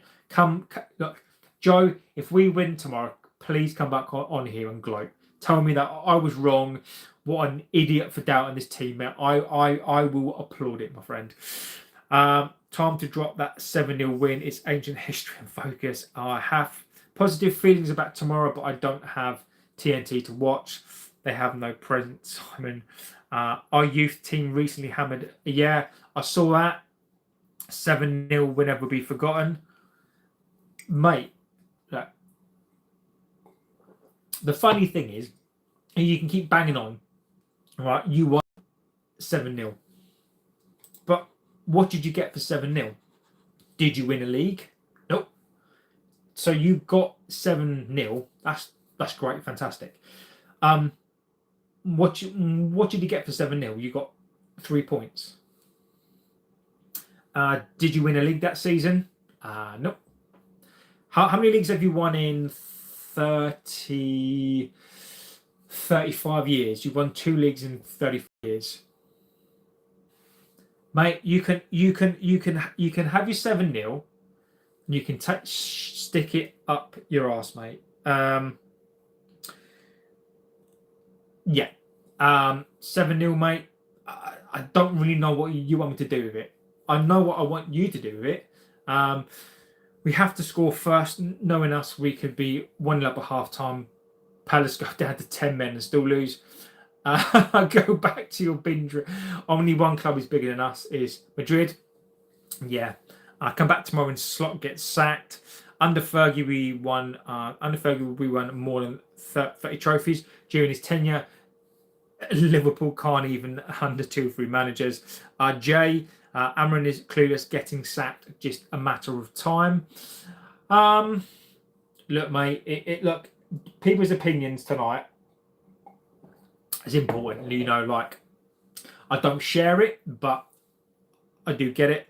Prince says we're not as bad as Liverpool. Take it back. Last season was our terrible season. Not this one. I think you're in the previous season. How well? If that's aimed at me, I did basically just say that Liverpool, we are dog shit this season. Let's be clear on that, Prince. We are crap this season, right? We've got more points, but we are crap, right? But Liverpool is so much worse. Imagine we're crap, right? But we still beat them, and they're still bad. So look, mate, let's not pretend. Like Liverpool got the same points as us. So are we better? Like, are we better than Liverpool? I think that's debatable. It's all downhill for Liverpool from here. For Christmas, I wish myself a 4-4-2. Prince last season was Ennis Horriblous. Don't know what's more down. Liverpool, Barney's comment. We just lost 1 game in 7, and you're ready for another loss. I don't see that many lads here are using the last season lenses. Prince, mate, I've watched every single game. I've watched every game, mate, since the last win, and we drew against Forest. We were terrible. We got worse against Spurs, and Everton is the worst performance against 10 men. 1 loss in 7 doesn't mean a single thing. 1 loss in 7 doesn't mean a thing. Those are stats used by people to basically, whatever they're trying to push, those are stats. That 1 in 7 doesn't tell you everything you need to know about this side. I hope during the FA Cup draw we don't get another 2-division side. No one thinks of United as a big team anymore. City are the biggest team. Manchester, the biggest teams in the Northwest are Liverpool and City. United are relevant. And Mighty Reds, I couldn't agree more with you. Right? Look, here's a shocker for you. Right? We are irrelevant. I agree with you. Right? But I hate to break this to you. We are the biggest club in England. Like, that's a fact. That you can't skate around that fact. We are irrelevant, but guess what? We're the most irrelevant club. We make more money than you. We're still bigger than you, and we are irrelevant. It doesn't matter what you do. People still talk about us more than you do. We are still the biggest on every. But whenever we lose, we're bigger than you. Whenever we win, we're bigger than you. We earn more cash. Mate, we've not been in the Champions League for 3 seasons, and we still make more money than you do. We're still bigger than you. We've still got a bigger fan base. What you need to get into your tiny head is there's a difference between size and being a relevant club. Just ask your missus about size, right? I guarantee your missus will prefer somebody who's bigger than somebody, like yourself, who's an irrelevant, smaller thing. I bet your missus wants something bigger, I still have faith in you, whatever the result. Amorin is a good talker, but not actually good at his job or being a competent manager. Honestly, recent performances have massively tested my backing for Amorin. He is one terrible drumming away from he has to call it, most successful team in England, full stop. Again, my friend. I thought that too, mate. Liverpool are supposed to be Premier League champions, but they don't play. Look, Liverpool this season are embarrassing. They spent £500 million. It's embarrassing. It's embarrassing.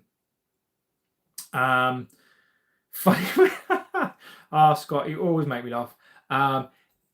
Anyway, guys, I'm turning in great stream. Come on, United. Simon Legend, up United from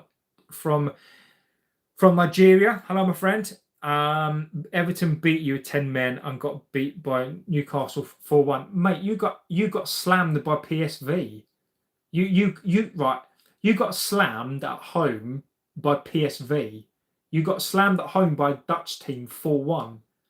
I mean, they bent you over and they absolutely smashed you in. A Dutch team came to your ground and absolutely spanked the shit out of you. It's hilarious. Hilarious. Mighty Reds, mate. I love it. I love it when you got a deluded Liverpool fan. You're champions of England and you're representing us in the Champions League. It's embarrassing, mate. You spent £500 million on players. Fucking hell. United got the trouble before City too. It's just they'd be hold that Liverpool fans. We were giving Everton a chance because we felt sorry for them. We are the biggest club and it's only a matter of time when we're back to winning. Yeah, I agree with you.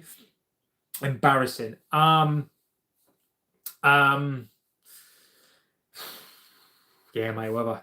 Not even in the Champions League. Mighty Reds, you might as well not be in the Champions League, but you got absolutely spanked by PSV. PSV are a Dutch team. I mean, you got fucking annihilated by. Imagine getting battered by PSV. In fact, let's see where PSV are in the Dutch league. Let's have a little look, because I do enjoy this live. Let's see Dutch league and tables. So PSV are top. PSV. This is cool. PSV are top of the Dutch league. How cool is that? So you got PSV first, finaled as well. But yeah, you got spanked by PSV at home. Wow. Sleep well. Glory Hinter. Mate, I'm 42 years old. I've been supporting football since 1988. So you know, I sleep sound in. I sleep sound, mate. I do sleep sound. Not representing you, lad. All right. 6 times testify JP. PSV. Let's see where PSV. Mate, it's the fucking Dutch league, mate. PSV are top, right? But it is the Dutch league. I mean, come on, mate. This is the Dutch league. Hang on. Let me check the Champions League as well, right? Hang on. Come on now. Let's be having this right. Come on. Right, Champions League table. Where are we? Champions League table. Come on now. Where's the Champions League table? Table. Here we go. Table.